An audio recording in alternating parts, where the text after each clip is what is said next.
release of Ant-Man and the Wasp Quantumania this week, I thought it would be a great time to sit down and actually rank all 3 Ant-Man films in the Marvel Cinematic Universe, because it's been a long time since I did any sort of Marvel rankings on the channel, and I was itching to do some more Marvel content lately because it has been kind of a dry spell. We don't know when the rest of the shows are coming out this year. We still have a couple months till Guardians of the Galaxy Volume 3 and the Marvels, so in the meantime, let's do some more Ant-Man content. Of course, everybody's ranking is going to be very different, I imagine, just because all 3 of these films are quite divisive in nature. So share your rankings down below, and let's get on to my 3rd place pick. In 3rd place, I have Ant-Man and the Wasp. Now, being the film that follows Avengers Infinity War, I do kind of feel bad for it, just because Avengers Infinity War was excellent, but it also had an extremely bleak ending. So just in contrast, I kind of did appreciate the more lighthearted nature to the adventure in Ant-Man and the Wasp. I just wish that lighthearted adventure in Ant-Man and the Wasp was a bit more memorable. Among all the various MCU sequels, I think this is one of the most forgettable entries in the entire MCU. The adventure itself, it is very low stakes, unraveling the family secrets while Scott maneuvers around being on house arrest.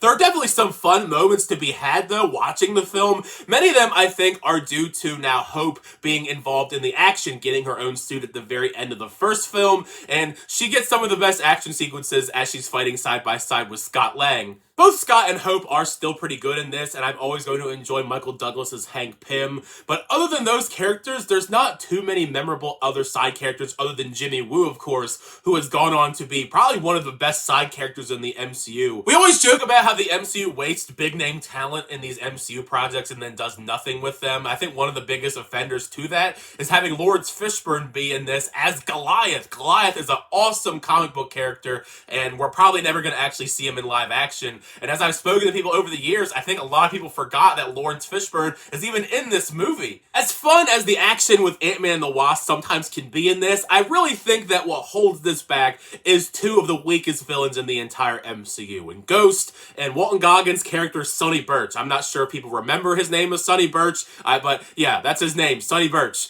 Each of them, very weak in their own right. Ghost has the potential to be interesting when we learn a little bit more about her backstory, but they don't really go anywhere with it, and then we never see her again for the rest of the MCU. Potentially she'll be in Thunderbolts, who knows? But yeah, definitely not a memorable entry. It's one of those entries that I don't pop in very often as far as the MCU films go. At number 2, I have Ant-Man and the Wasp Quantumania, the latest entry in the Ant-Man trilogy. Honestly, before going into the film, I'm really surprised at just how bad the Rotten Tomatoes score is, because I thought the film was solid. I didn't think it was great, nothing mind-blowing, but that's a really low Rotten Tomatoes score. Still, I do think it is fun that we get to explore the quantum realm in all of its glory in this adventure with the entire family. Scott, Hope, Cassie, Janet, everybody's involved. And when that family dynamic shines through in Quantumania, I think the film does fire on all cylinders. That is the most fun I had when we explore that element. It's just when we get away from that stuff a little bit is when I'm kind of iffy on how much I liked the film. It's unfortunate that Quantumania does drag at some points with the way that it's executing its story. It doesn't have as much charm or great humor like the other 2 entries had,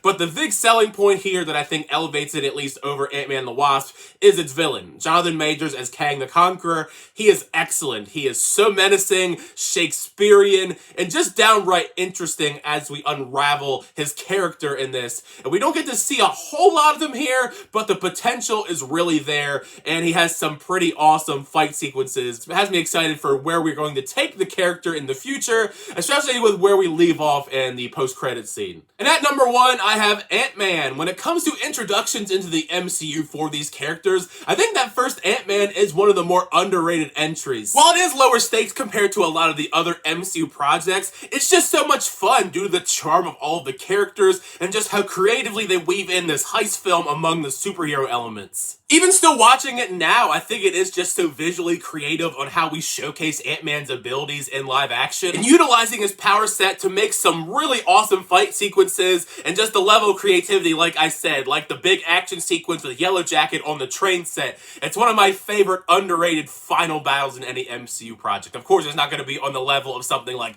Avengers Endgame, but smaller scale, no pun intended, it's one of the better ones in my opinion. Out of all three Ant-Man films, I think this has some of the best clever moments to it and its humor. And I think a large part of that is due to the fact that Edgar Wright was supposed to be working on this and then left the project, but he does have a story credit, and you can see his fingerprints on so many different scenes as you watch Ant-Man, mainly involving any of the scenes involving Michael Peña's character, which are downright hysterical. I love Michael Peña's character. Honestly, he's kind of the scene stealer of this film, even though I do like Scott Lang a whole lot. I think Michael Peña's character really elevates this. But one of the best elements to this original film is how well I think it endears you to Scott Lang. It has so much heart behind it. Scott Lang is such a lovable character, and I think part of that is just due to the charm of Paul Rudd. And that personality of Scott Lang's, I think, bounces off of Hank Pym so well in this. Michael Douglas, he's always going to give a fantastic performance, and I actually am kind of glad in retrospect we chose to have Hank Pym be the grizzled veteran and not our main Ant-Man going forward. Even if Corey Stoll's Yellow Jacket isn't exactly a particularly memorable villain, he's a very mustache-twirling villain similar in the vein of Obadiah Stane from the first Iron Man.